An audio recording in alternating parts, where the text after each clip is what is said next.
Hello everyone! For this video, we will be talking about physical education in the Philippines. Let's start.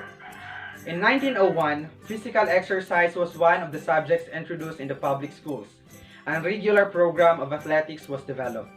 In 1905, baseball and track and field were introduced and taught to young boys in school. In 1909, the athletic program for the school was inaugurated and much emphasis was given to the playing of Western sports and the coaching of tennis. In 1910, basketball was first introduced as a game for girls in the carnival meet held in Manila, but was later discontinued in 1914 because it was found very strenuous for girls. In 1928, a summer for coaching was held with the aim of aiming the public school teachers in charge of athletics to improve their coaching methods. In 1937, physical education was made curricular subject in the secondary schools. The summer schools for physical education were being opened by the Bureau of Education under the direction of Serafin Aquino. But what do you think physical education was before it was referred to as a curricular subject? So, to discover more, let's go back.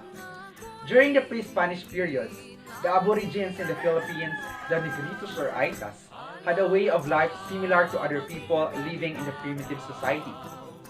Physical activities were for survival. Such of those physical activities were running, leaping, jumping, and climbing to keep them physically fit. Negritos or Aitas' primitive dances are imitative of their way of life. Just like Huna Kamote, performed by a man going through the motions of stealing kamotes or sweet potatoes.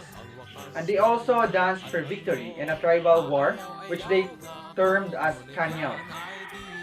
In the pre-Spanish period, cockfighting was considered as an ancient sport in the Philippines. Moreover, bathing and swimming was considered by those people who reside in the lowlands, especially those who settle along the riverbanks and lakes, as their favorite pastime. During the Spanish regime, dancing is one of the major physical activities enjoyed by the people. Spanish and European dances were introduced, such as fandangos, borrachas, and jotas of Spain.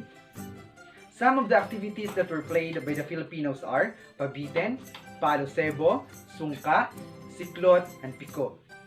During the American period, physical education was made a required subject in the curriculum of all public schools. On the later development, in the year 2000 onward, the program had been revised into MAPEH, which is composed of music, arts, PE, and health at the secondary school, and MSEP o Musika, Sining at Edukasyong Pangkatawan in elementary level.